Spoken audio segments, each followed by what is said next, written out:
A number of rules were established early on in the real-time strategy genre's lifespan. These rules went largely unchanged for years.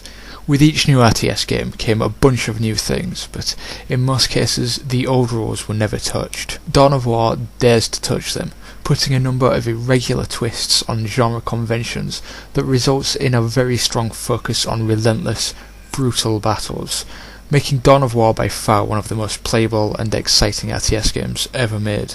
Dawn of War is set in Games Workshop's Warhammer 40k universe, which is a tabletop wargame and role-playing setting. The game is set in the year 40,000, in a future where armies billions strong battle over control of planets, and where entire planets are devoted entirely to building machines of war. Although set in the future, the game doesn't really fall into the science fiction genre. It's more like science fantasy, as the game features orcs, elves, knights, demons, gods, and powers akin to magic, but it also features energy weapons, spaceships, horroring tanks, aliens, and intergalactic battle. Science fiction and fantasy have always been two sides of the same coin, and Warhammer 40k has merged the two extremely well, and the end result is something much cooler, and indeed much more original than its obviously derivative individual elements. There are 4 factions in the game. The Space Marines, genetically enhanced superhumans who wear power armor. The Orcs, who are pretty much just your usual Orcs, except spacefaring. There are the Eldar, who are more or less your usual elves, except they're space elves.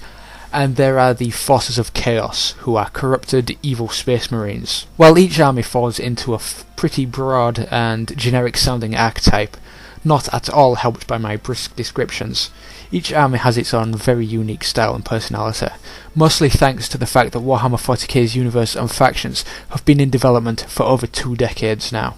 I'm not going to waste much time talking about the single-player campaign. There are a bunch of missions and some half-decent stories stitching everything together. It's not at all up to the standard Relic set for itself with Homeworld, but it's also no worse than most other RTS games out there. And let's be realistic, who actually plays RTS games for their campaigns? Multiplayer and skirmish are why we buy RTS games. If you're determined to play RTS campaigns, you could do a lot worse than Dawn of Wars, but it's also extremely forgettable. I'll fess up. During all the playing I did for this review, I didn't touch the campaign. I have played it many years ago, but it's not something I will ever want to revisit. So, those twists I mentioned that make DOE such a special RTS. Well, the first is the resource system. Typically in an RTS, you'll have a resource somewhere on the map and you'll have units that harvest it. Well, there are usually pockets of these resources dotted all over the map. The way players usually play is by vigorously harvesting from the local source, exhausting it, and then moving on to the next, perhaps setting up a second or even third base to further increase resourcing speed, which would mean a lot of base building and time spent managing ancillary elements of your war effort. And what this means for these RTS games is that most of the map is either unimportant or unimportant until much later on in the game. In these games, if you're getting enough resources to compete, you can comfortably hide in your base, or your side of the map, or whatever, only having to expand when your local resources run dry.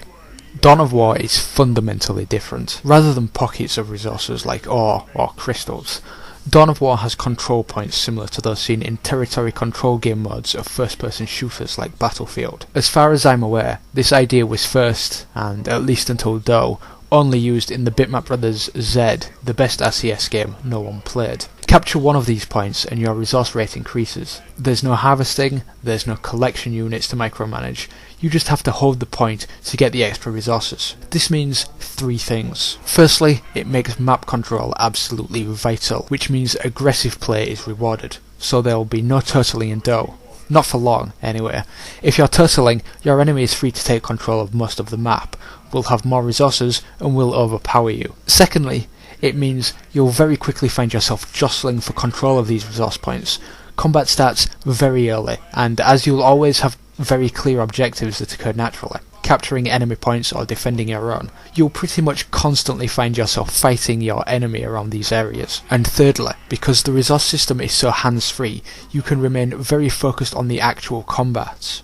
There are rarely lulls in DOE, and the resource model completely supports that. The main resource, known as requisition, isn't the only resource though.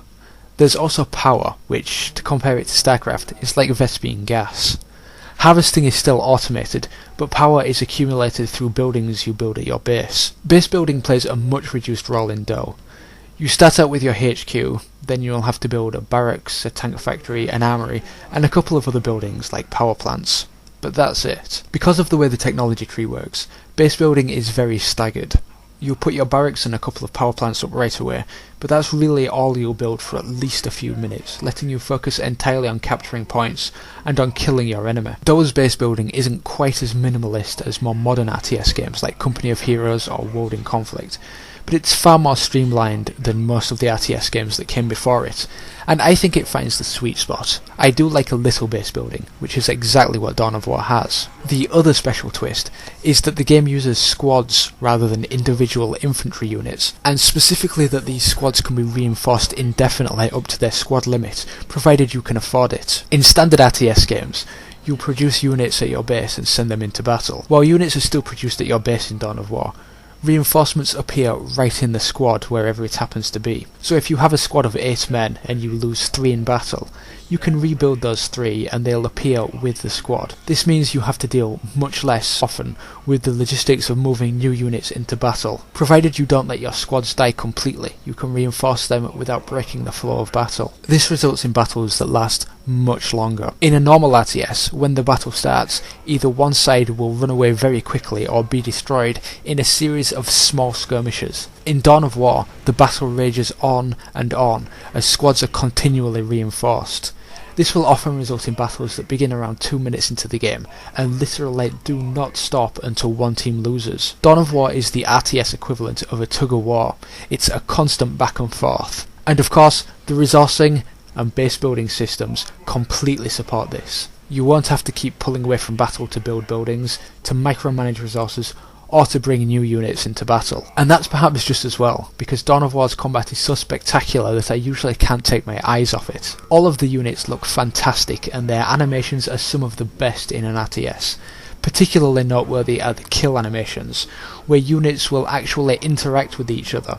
A dreadnought, for instance, might pick up an orc, crush him, and then toss his lifeless body away. The units all also shout things continually, which both reflects their unique faction personality and enhances the atmosphere of battle. But you can't just sit around watching it, as much as you may want to. Dawn of War features both ranged and melee combat, with most units capable of both, while specialising in one or the other. This obviously means that you don't want your ranged specialists tied up in melee combat with the enemy's melee specialists. There's quite a lot of micromanagement involved in this, making sure that you have all of your units attacking what they should be attacking, and this is further complicated by the way unit counters work. Each unit is effective only against certain types of unit, and this has a very pronounced effect. Units designed to counter light infantry won't do much against heavy infantry, while a single tank can easily hold off a large swarm of anti-infantry units, but a couple of anti-tank units will take it down with ease. You need to be aware of what units your enemy is fielding and be sure to counter them, and all of this unit positioning